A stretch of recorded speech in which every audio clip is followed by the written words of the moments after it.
Bonjour à tous et bienvenue pour une nouvelle émission spéciale Voix de fait, spéciale élection 2019, où j'ai le plaisir de recevoir Écolo avec trois charmantes candidates: Olenka Tchartnovsky, 5e à la Chambre, Marie Fontaine, 22e à la région, et Malika Hamza, 4e à l'Europe.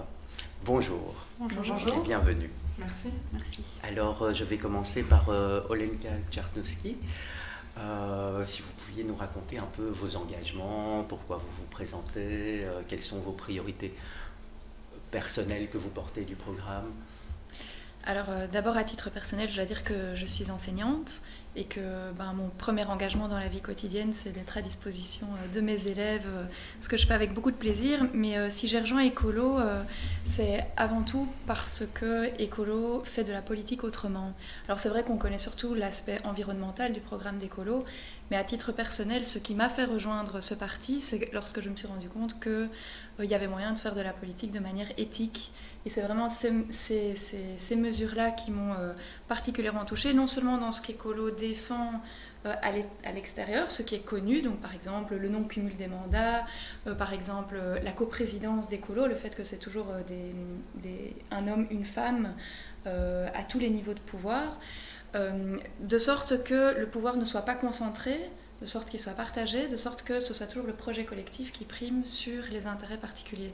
Et c'est vrai donc, dans ce qu'Écolo défend à l'extérieur, dans la société, mais c'est vrai aussi dans toutes les mesures qu'Écolo s'applique à l'intérieur même de son fonctionnement. Donc pour citer quelques exemples, si vous me le permettez, vous m'arrêtez si je parle trop. Non. Quelques exemples, c'est par exemple là on est en campagne électorale. Nous, candidates écolo, on n'a pas le droit d'investir le moindre euro dans notre campagne personnelle. Tout se décide collectivement. Pourquoi ? C'est pour s'assurer que, déjà, il y a une équité entre tous les candidats, qu'il n'y ait pas certains candidates qui soient favorisés de par leurs moyens financiers, mais aussi pour garantir que tout soit vraiment au service du collectif, qu'on ne fasse pas notre petit truc dans notre coin. Un autre exemple, c'est la parité homme-femme. La parité homme-femme, aujourd'hui, elle est acquise sur les listes électorales pour tous les partis, mais c'est Écolo qui a commencé en premier à faire d'abord une vraie parité et puis une tirette stricte entre un homme, une femme, ou même commencer par les femmes. Et nous-mêmes, au sein de nos structures, on s'est imposé aussi cette parité homme-femme. Pourquoi ? Pour encourager les femmes à prendre leur place dans la société. Je peux continuer à énumérer encore d'autres mesures, mais je ne sais pas... Si vous avez fini avec votre présentation, on va revenir sur les thèmes de bonne gouvernance et égalité homme-femme aussi. En tout cas, c'est vraiment pour mettre l'accent sur le fait qu'il y a moyen de faire de la politique autrement, que la politique, c'est pas forcément pourri, qu'on peut être au service des idées sans forcément défendre son bout de gras, ses petites ambitions personnelles. Et pour moi, c'est vraiment le message essentiel et qui est souvent moins connu de la population, donc sur lequel je voulais insister. Et alors je vais quand même rajouter une chose, c'est que en plus de ça, on pense que toutes nos mesures écologiques et sociales, elles ne s'arrêtent pas à la frontière linguistique, et c'est pour ça qu'on fait tout avec Rhône. Donc pour certaines listes, par exemple à la région et à l'Europe, on est obligé d'avoir des listes différentes, mais au fédéral, on a une liste commune.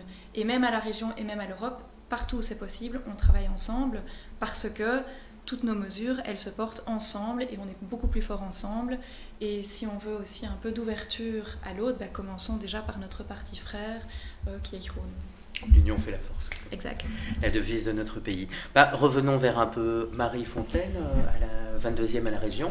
Alors vous, votre parcours, vos engagements, vos priorités si vous êtes élu. Déjà, je voulais vous remercier pour votre accueil aujourd'hui.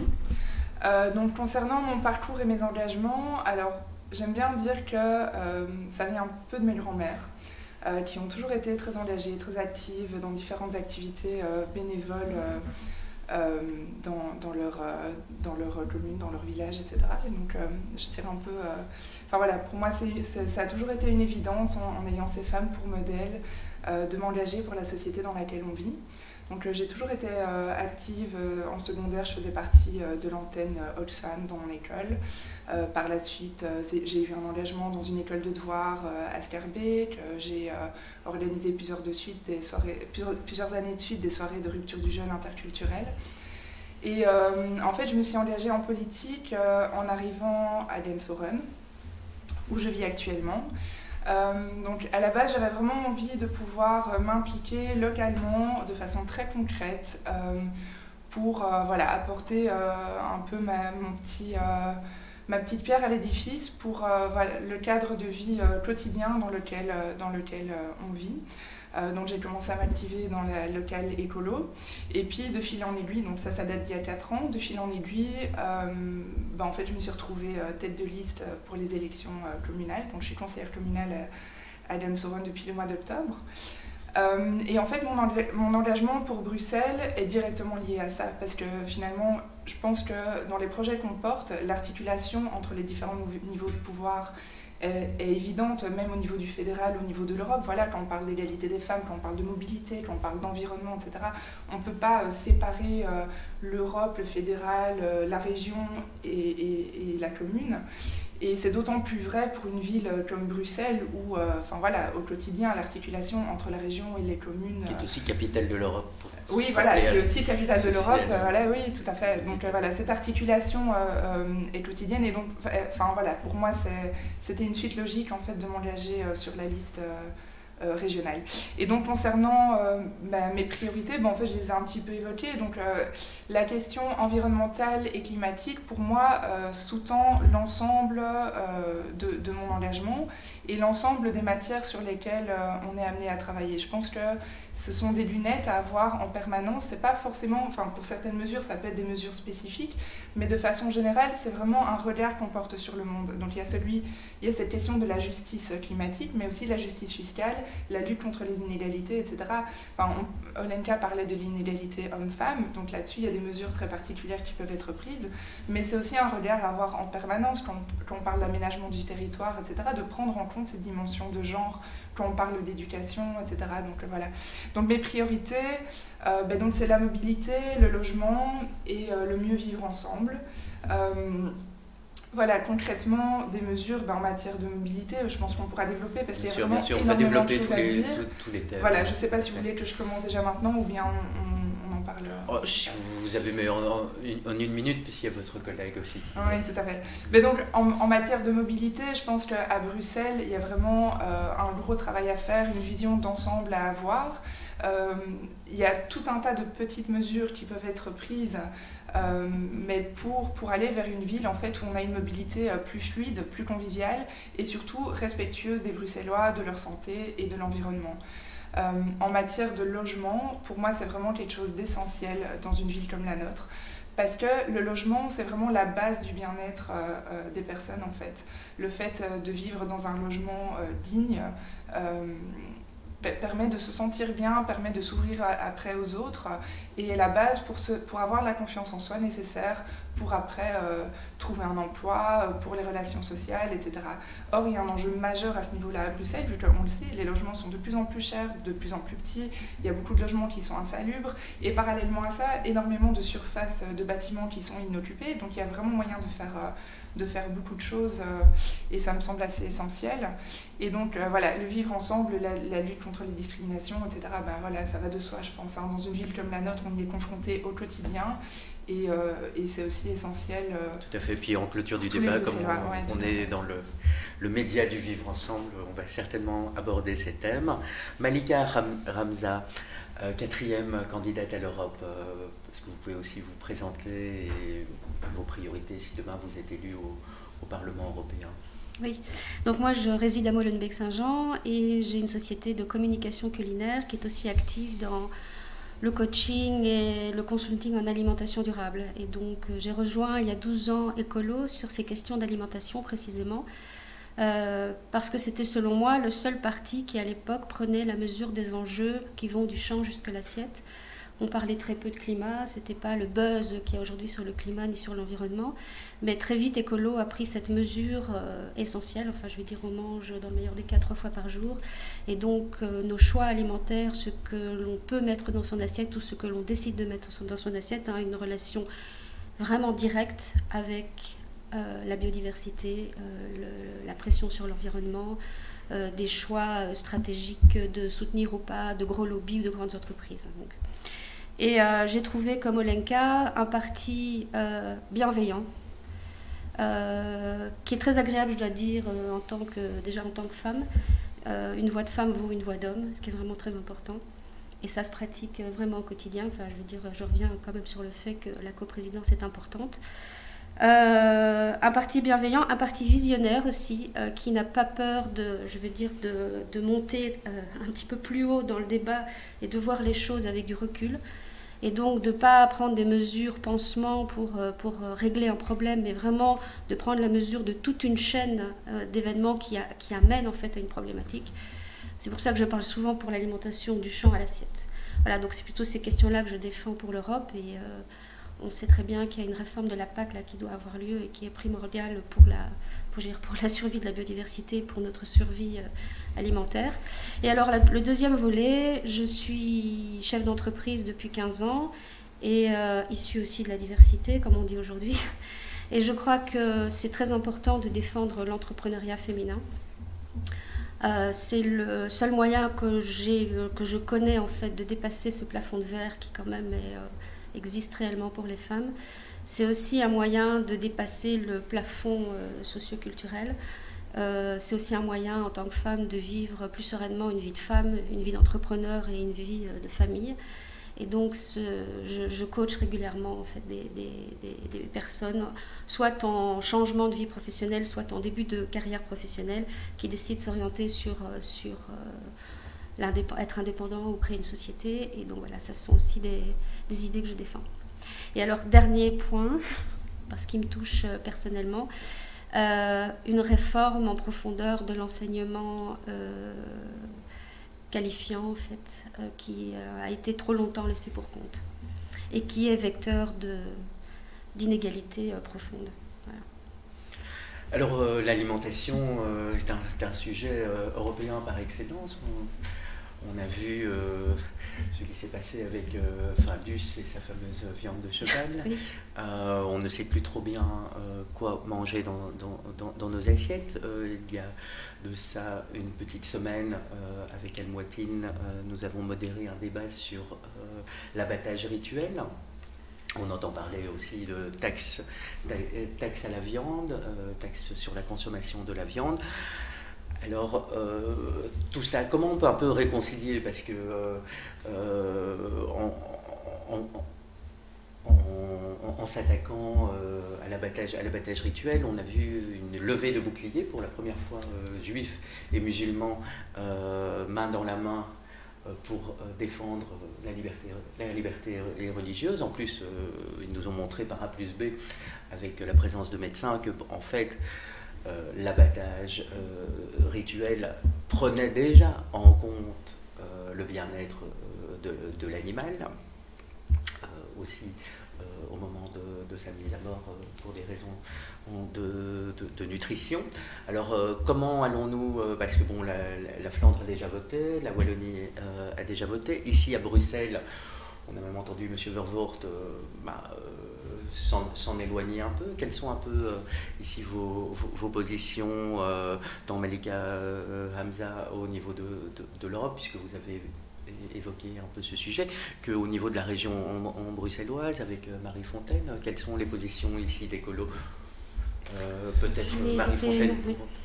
Oui, mais donc concernant l'abattage rituel, je pense que ce qui est intéressant, c'est que, comme disait Malika, chez Écolo, on aime bien prendre de la hauteur et pas être à chaud dans un débat, dans une position binaire, oui, non, etc.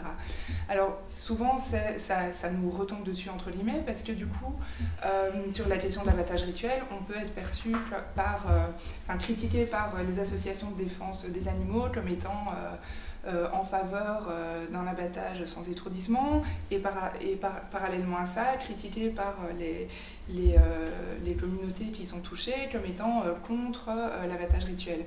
Alors on a une position qui se base vraiment sur nos principes fondamentaux, qui sont la démocratie, le respect des cultes, des droits de l'homme, etc. Mais également le bien-être animal. Là-dessus, la position d'écolo, en fait, elle est claire. C'est que le bien-être animal doit être une priorité, mais il faut regarder l'ensemble de la chaîne. C'est-à-dire, voilà, le bien-être animal en matière d'alimentation, de viande, etc., ça commence au niveau de l'élevage, ça continue au niveau de l'abattage, mais pas uniquement les quelques minutes avant l'abattage où il y a l'étourdissement. Enfin, voilà, c'est tout ce qui se passe dans un abattoir, etc.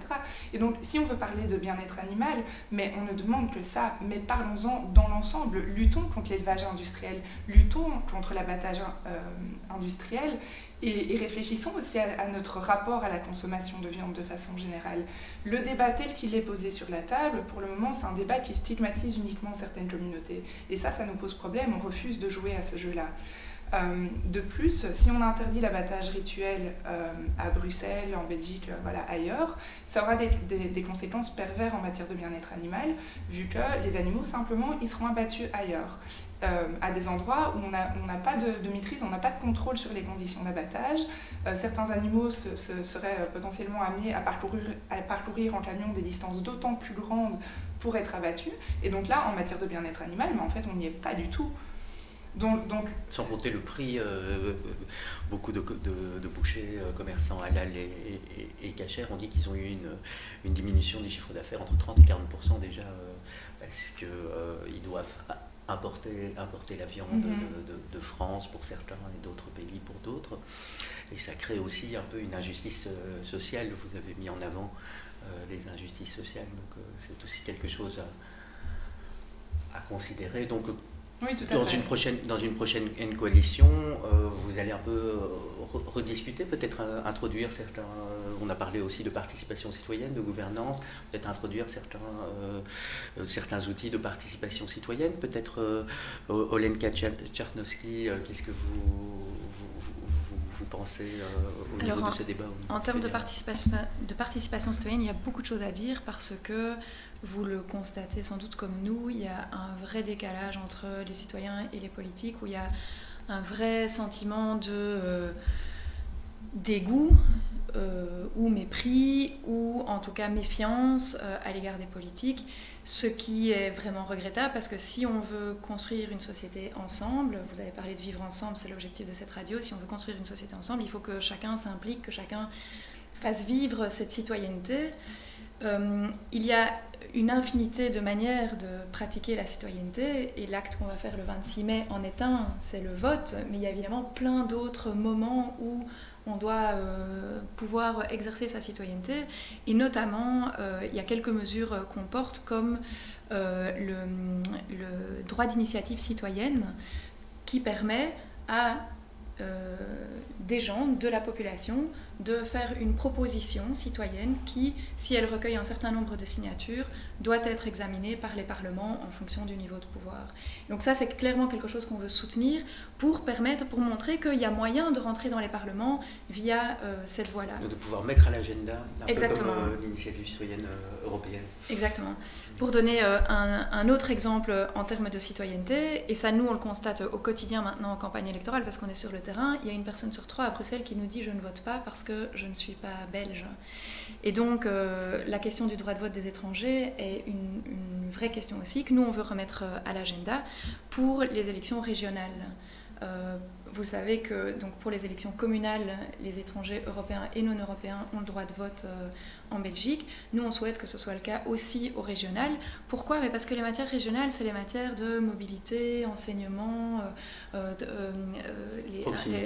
tout ce qui est la proximité, la propreté. Enfin, je veux dire, toutes les personnes qui vivent à Bruxelles sont concernées par ces questions. Donc, ça paraît évident qu'elles puissent s'exprimer sur ces questions, et donc nous souhaitons accorder le droit de vote aux étrangers aux élections régionales, comme c'est le cas pour les communales. Résidents à Bruxelles. Résidents, oui bien sûr, pour ceux qui résident et sous les mêmes conditions que pour les élections communales, à vrai dire. Et alors encore une autre proposition qu'on a en termes de gouvernance.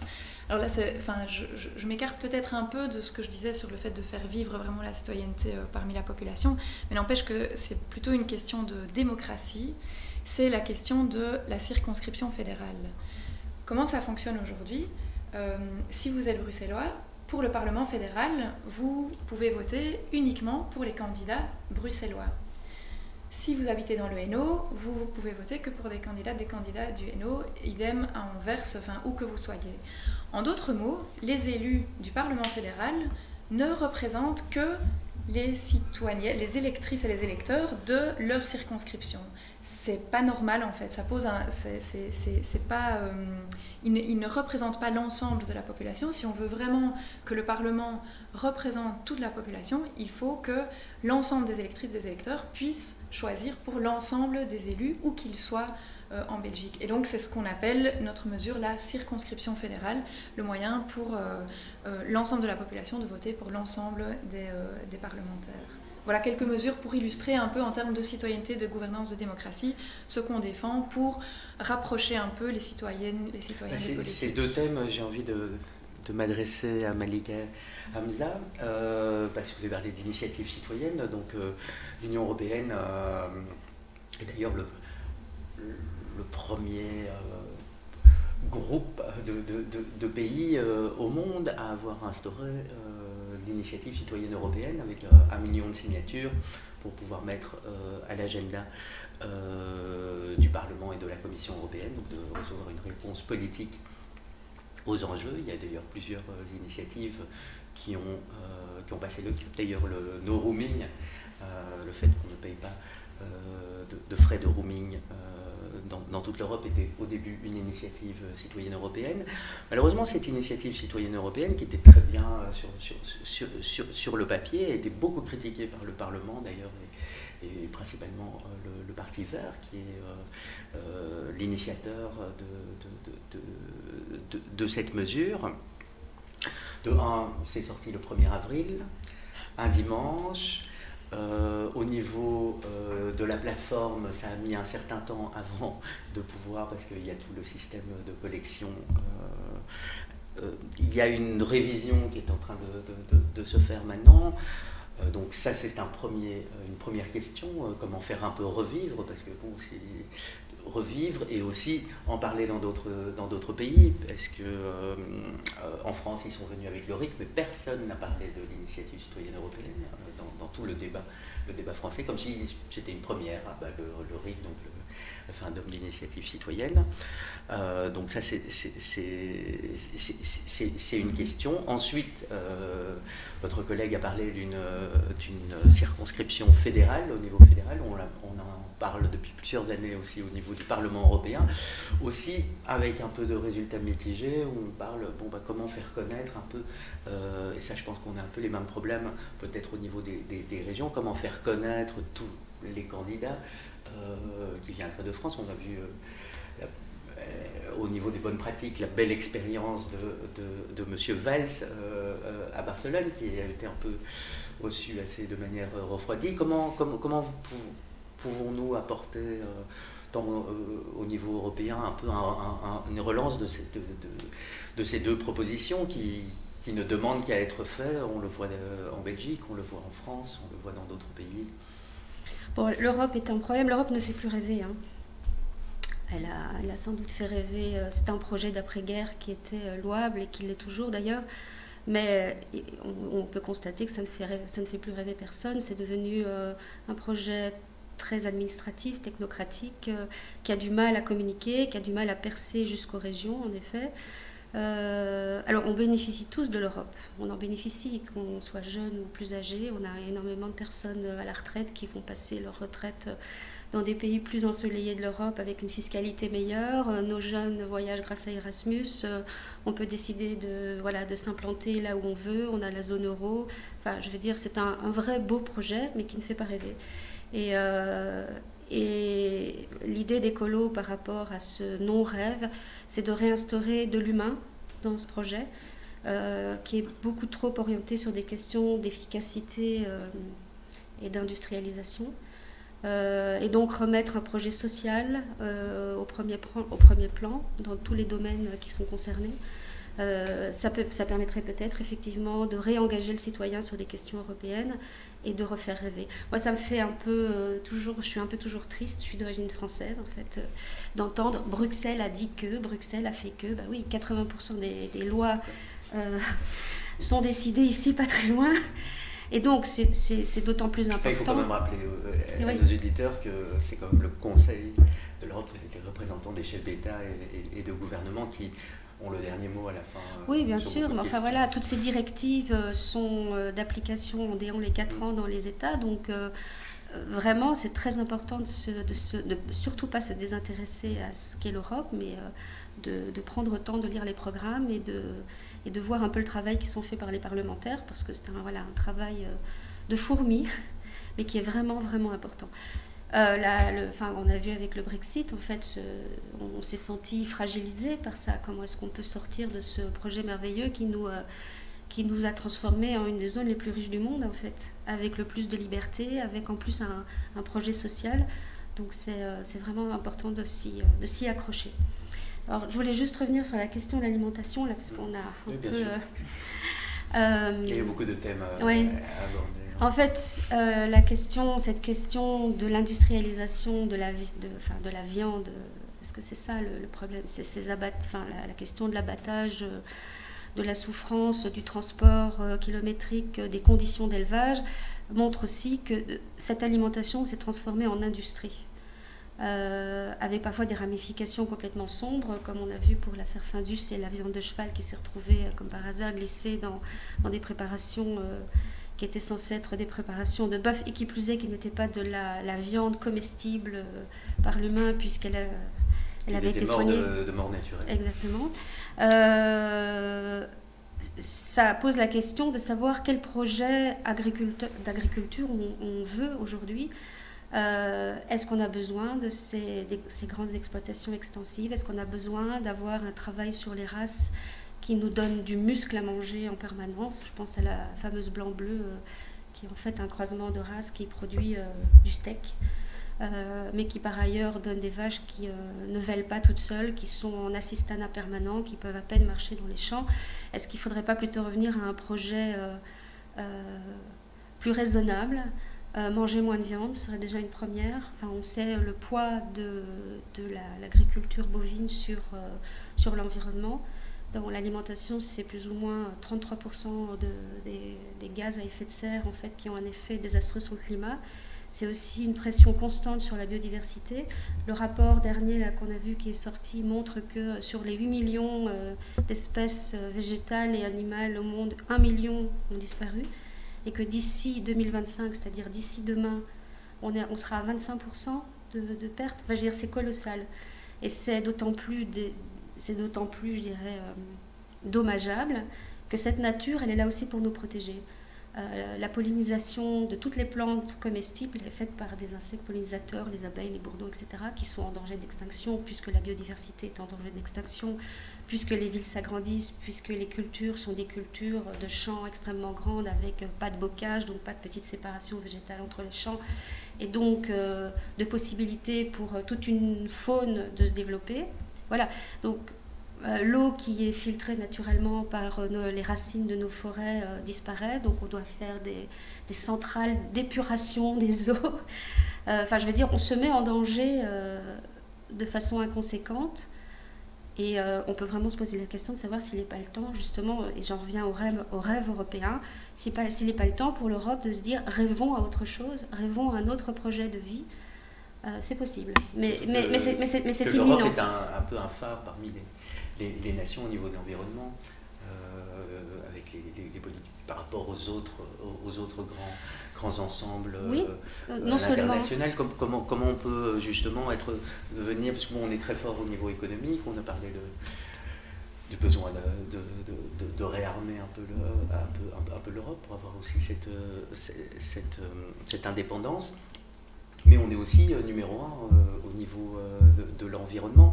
Donc comment on peut essayer de convaincre, d'un côté il y a les États-Unis, de l'autre la Russie qui n'est pas très pollueur, mais en fait elle est très pollueur, c'est parce qu'elle a beaucoup avec cette notion de pollueur-payeur, ça brouille un peu les cartes. Comment vous voyez justement ce nouveau projet européen autour de l'environnement? Être plus fort sur les accords commerciaux avec les autres parties du monde, ça c'est sûr. Vraiment être fort sur la normalisation. On est déjà très fort sur... il y a énormément de normes européennes qui sont faites, les normes utilisées après dans les autres industries à travers le monde. On pourrait très bien avoir des normes environnementales qui nous protègent, mais qui protègent aussi l'entièreté de la planète, je dirais. Parce qu'on ne sera pas tout seul dans ce... Je veux dire, c'est global. Mais surtout, être plus fort au niveau des accords commerciaux, ça veut dire en fait faire entrer dans ces parlementaires européens de plus en plus de voix vers le raisonnable, le sociable, le vivre ensemble, on y revient, pas tout pour le commerce. Le PIB n'est pas la mesure du bien-être, ni de la planète, ni de l'homme. Et donc l'idée, c'est de remettre du bon sens dans ce projet en fait. Je vais me tourner vers Marie Fontaine aussi sur les 2 piliers. De 1, la gouvernance et donc la participation citoyenne à Bruxelles. Est-ce que vous allez lancer une initiative citoyenne, un droit d'initiative citoyenne, aussi un droit de pétition, parce que de référendum, pardon, parce que en Belgique depuis les années 50 on a interdit pour des raisons communautaires le référendum. Va-t-on revenir à ça? Donc ça c'est un point. Et puis peut-être pour faire un lien avec aussi l'alimentation, il y a aussi les circuits courts. À Bruxelles, le dernier budget participatif de 2018, le projet gagnant c'était Boxtal comestible, donc les habitants voulaient arriver à entre 30 et 60% d'autosuffisance. Donc est-ce que c'est des projets comme ça que vous allez lancer? Donc si vous pouviez un peu éclairer nos auditeurs sur ces 2 points.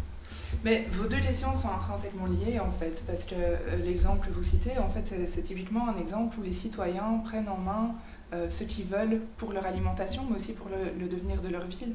Donc je pense que la gouvernance, quel que soit le niveau de pouvoir, est effectivement un grand chantier qui doit être pris en main dès demain, dès le lendemain des élections. Donc on l'a vu ces dernières années, c'est venu de plus en plus souvent à l'agenda médiatique. Donc il y a toutes les mesures à prendre pour éviter le cumul des mandats, tant dans le temps que les mandats qui s'additionnent les uns aux autres.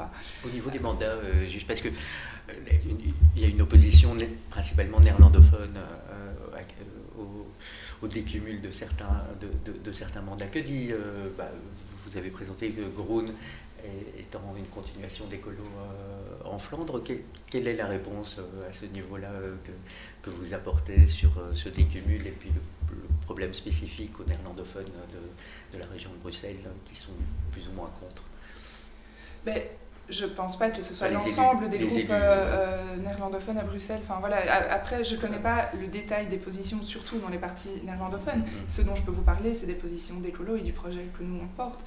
Donc cette question des cumuls, c'est quelque chose qu'on s'impose à nous-mêmes avant même d'attendre qu'il y ait des règles qui s'imposent au niveau législatif. Et elles sont valables chez Groen aussi. Mais oui, c'est ça, voilà. Il me semble assez évident que Groen a le même regard que nous. Il peut y avoir parfois des toutes petites différences entre les 2 parties, mais qui finalement sont relativement anecdotique, mais par exemple sur cette question du cumul, à Bruxelles, on a voulu être très clair dans la composition de nos listes électorales. Donc vous le savez, en octobre, on est monté dans 14 majorités communales sur 19. Et bien si vous regardez notre liste régionale, il n'y a aucun de nos bourgmestres ou échevins qui se trouve sur nos listes. Parce que voilà, ça nous semble important que le signal soit clair pour les électeurs. À partir du moment où on s'engage dans un mandat d'échevin, de bourgmestre, on s'y engage à fond et avec tout son temps, avec toute son énergie. Et donc on ne va pas, à côté de ça, aller candidater pour un autre mandat en parallèle où finalement les électeurs ils vont voter pour une personne mais ils ne savent pas très bien si finalement ils vont assumer le poste ou pas, etc. Donc voilà, ça c'est quelque chose qui est très important pour nous. C'est des règles qu'on s'applique en interne depuis très longtemps, ce non-cumul des mandats, ce non-cumul aussi dans le temps. Et donc voilà, toute une série de règles éthiques parce que on a la volonté de porter un regard sur la politique qui est finalement un engagement citoyen. Parce que la politique doit appartenir aux citoyens. Et donc c'est important de rester en contact avec le terrain et ça passe aussi par le fait de ne pas en faire une carrière politique. Sinon, au bout d'un moment, on a beau avoir toute la bonne volonté du monde, toutes les bonnes idées, etc. Au bout d'un moment, c'est important d'avoir un renouvellement. Et ce n'est pas une question de débat jeune contre vieux, parce que c'est parfois quelque chose qu'on entend. Ce n'est pas du tout une question de génération, c'est vraiment une question de venir avec une fraîcheur et une nouveauté dans les idées en politique. Et donc voilà, par rapport au lien avec les citoyens, je pense qu'il faut absolument, tant au niveau communal qu'au niveau régional, qu'au niveau fédéral, qu'au niveau européen, que tout soit mis en place pour garder ce contact en permanence avec les citoyens. Et dans ma conception du travail de député, c'est un élément essentiel en fait, de continuer. Enfin voilà, maintenant on nous dit beaucoup aussi, on vous voit maintenant, c'est les élections. Mais moi ce que j'arrête pas de dire aux gens sur les marchés, sur le terrain, etc., c'est que on attend leurs questions, leurs interpellations maintenant, mais aussi et surtout après le 26 mai. Parce que c'est eux qui sont finalement les experts de Bruxelles, de leur ville, de leur pays et de l'Europe. C'est eux qui vivent des situations, qui vivent leur quotidien, qui peuvent nous apporter leur expérience, leurs idées, etc. Et c'est de ça qu'on a besoin. Mais je pense que c'est de ça dont eux ont besoin aussi pour retisser ce lien et cette budgets confiance. Participatifs. Oui, ça passe par des budgets participatifs. Ça passe par toute une série d'outils qui peuvent être mis en place et qui doivent absolument être envisagés et concrétisés au plus vite pour mobiliser les citoyens. Mais aussi, ça passe par une vision sur la façon dont on conçoit l'engagement politique. Et si je peux terminer la boucle, sûr. Parce que j'ai commencé en disant que les citoyens se méfiaient des politiques, et donc on voulait retisser ce lien, mais je pense aussi qu'il y a beaucoup de politiques qui se méfient des citoyens. Et donc, c'est un peu ce que Marie vient de dire, c'est que c'est aussi la responsabilité des politiques d'écouter les vécus des gens, de ce qu'ils ont à nous dire. Il y a notamment une des mesures, c'est le tirage au sort. Le tirage au sort qu'on a envie de défendre, c'est de dire que pour certaines assemblées, par exemple, ou pour certaines parties d'assemblées, on puisse tirer au sort des citoyens qui n'ont rien demandé à la base, mais qui soient invités à participer aux discussions, voire aux décisions politiques. Et ça prendrait combien de temps aux citoyens ? Parce que mais tout dépend de la mise en place. On les voit pas très motivés en fait, déjà pour aller voter, donc c'est-à-dire il y a le vote, mais il y a par exemple tous ceux qui sont demandés pour les présidents ou les assesseurs dans les bureaux de vote. Les gens sont quand même disposés à donner ce temps parce qu'ils voient que c'est une façon de s'engager pour la société. C'est un peu l'équivalent pour les jurys d'assises, où là aussi on va tirer au sort une partie de la population. Alors au niveau des modalités, combien de temps, quelle rémunération, etc., tout dépend de l'Assemblée, parce que ça peut se faire du niveau communal au niveau européen. Et donc il serait observateur ? Alors non, l'idée c'est qu'il soit plus qu'observateur. L'idée c'est qu'il participe réellement aux décisions. Et alors c'est là que, un peu en fonction des assemblées, il faut voir quel poids on donne aux citoyens. Mais à partir du moment où on a une assemblée mixte, par exemple, avec certains citoyens élus, parce que les élus sont quand même avant tout des citoyens aussi, donc avec une assemblée avec une partie de citoyens élus, une partie de l'assemblée avec des citoyens tirés au sort, ensemble, a priori, il n'y a rien qui s'oppose au fait qu'ils puissent prendre des décisions législatives ensemble. Tout l'enjeu, c'est l'information, la formation, parce que individuellement, on n'a jamais que notre vision de ce qu'on voit autour de nous, etc. Donc pour vraiment intégrer la vision collective, et c'est ce dont Marie parlait, pour que les politiques puissent prendre des bonnes décisions, il faut qu'on se nourrisse de toutes les réalités de toutes les personnes. Donc, et c'est la même chose pour un citoyen qui serait tiré au sort, il ne faut pas qu'il défende juste la vision de sa vie, de ce qu'il vit au quotidien, mais de ce que... Et donc il faut évidemment de l'information, de la formation par le monde associatif, le monde académique, qui puisse élargir évidemment leur vision et nourri de toutes ces expériences, informations, formations, réflexions, discussions, études, statistiques, etc. Et ça permet aux citoyens, de manière éclairée, de prendre des décisions de la même manière que les élus qui sont élus sur voie d'élection. Donc même s'il y a urgence, vous voyez, par exemple, la loi climat qui a essayé d'être poussée en urgence, mais faite par des experts et finalement a un peu échoué. Vous la voyez, par exemple, après les élections, si vous êtes aux commandes au fédéral, vous voyez peut-être une discussion plus étendue avec la population, les usagers des transports, que ça soit beaucoup plus inclusif, un peu à l'image de la Hongrie qui a coécrite sa constitution en ligne avec les citoyens. On pourrait envisager alors, j'ai pas de la co-création. de volonté de réécriture de notre constitution. Enfin, il y a beaucoup d'exercices mais législatifs, comme bien on dit. Bien sûr, sans hésiter. Oui. Et en Europe, parce qu'on a parlé de la Constitution européenne qui avait été balayée, etc., il va falloir un peu redonner... Est-ce que vous voyez aussi peut-être... on a le Conseil, on a la Commission, on a le Parlement. Bon, ce qui représente la société civile, c'est principalement le Comité économique et social et alors les régions d'Europe pour les régions. Est-ce que vous voyez un rôle plus significatif de ces comités qui, pour le moment, sont des comités consultatifs et n'ont pas beaucoup de poids dans la décision collective, qui sont principalement dans les mains du Parlement, du Conseil et de la Commission? Pour donner un peu plus de démocratie. Je crois que l'urgence n'est pas là, sincèrement.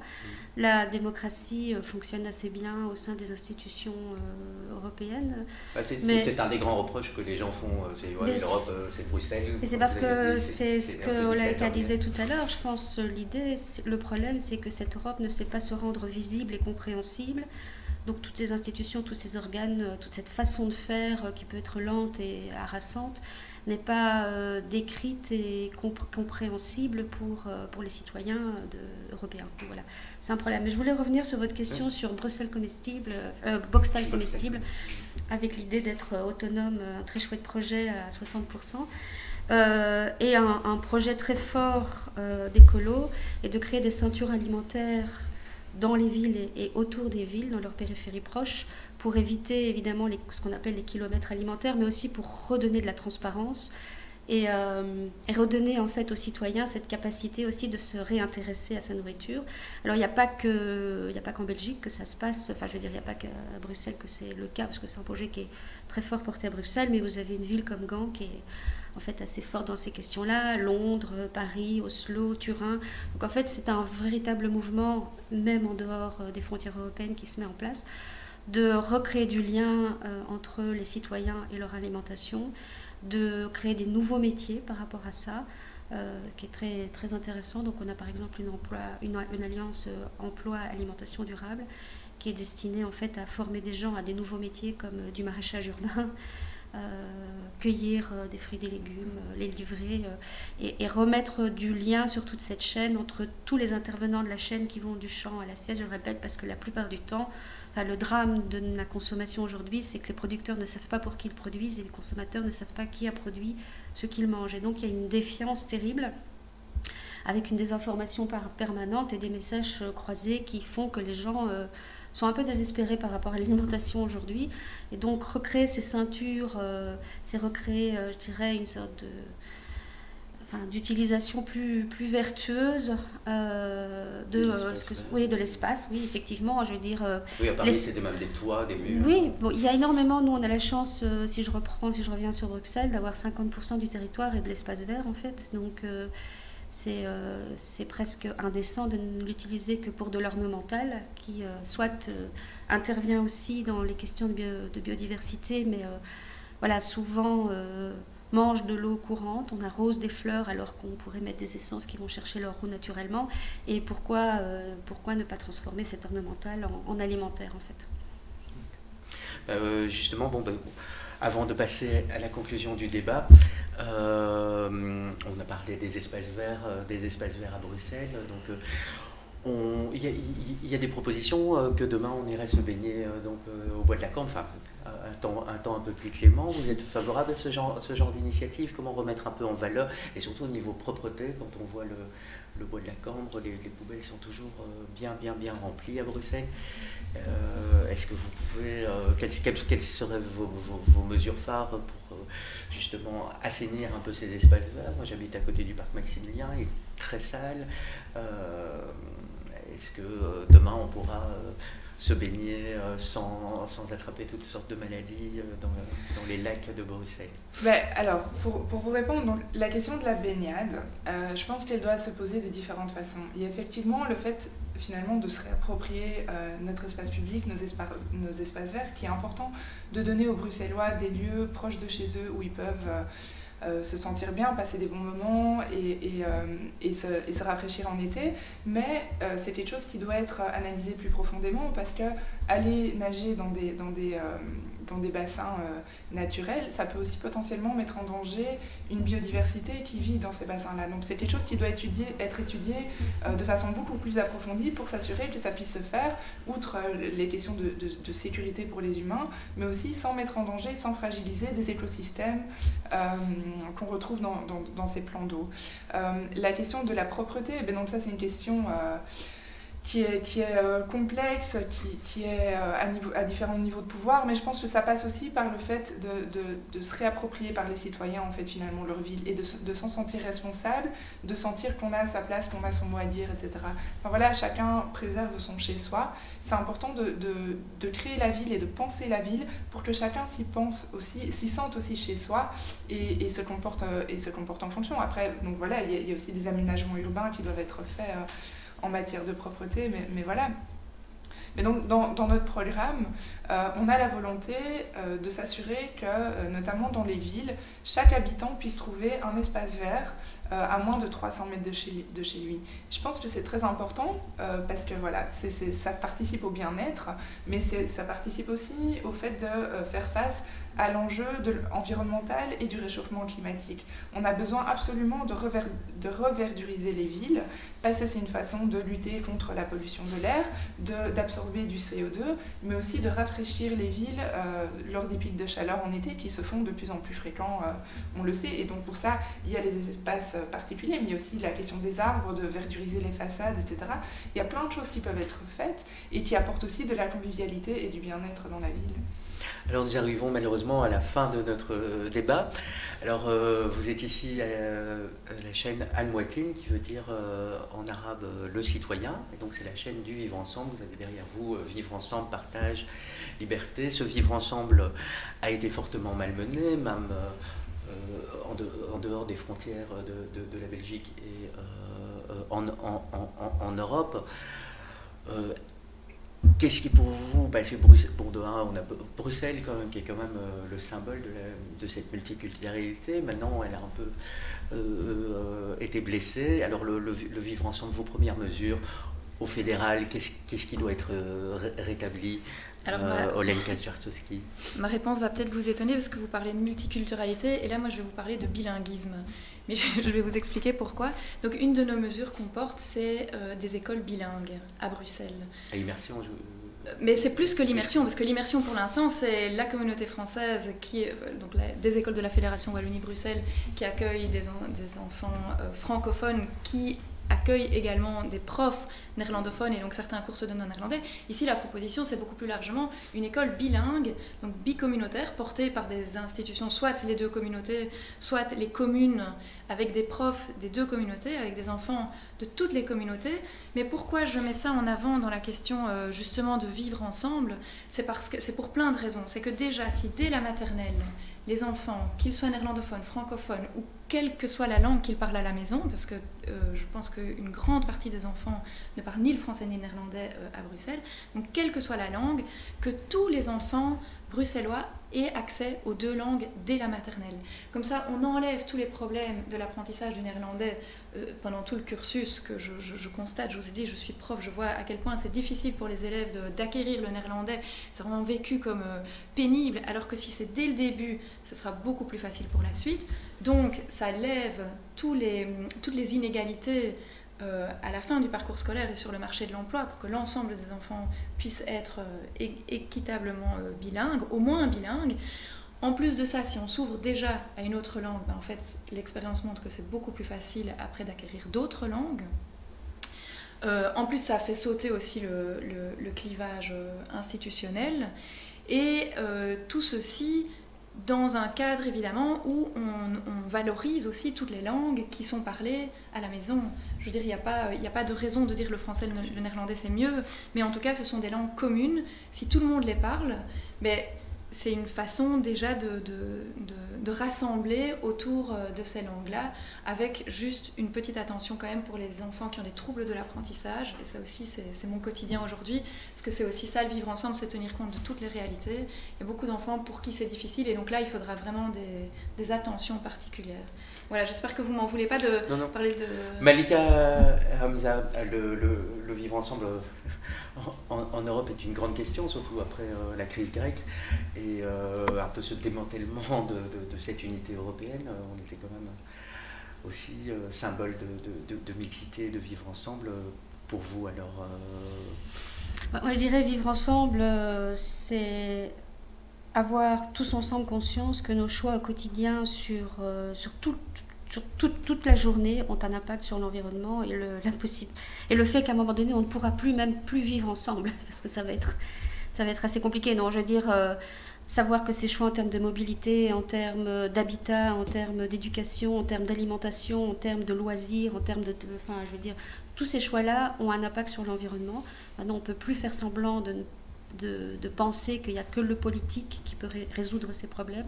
C'est le travail de tout un chacun, de tout citoyen. Et donc voilà, ça serait préservons l'Europe et l'espace européen pour qu'on puisse y vivre ensemble.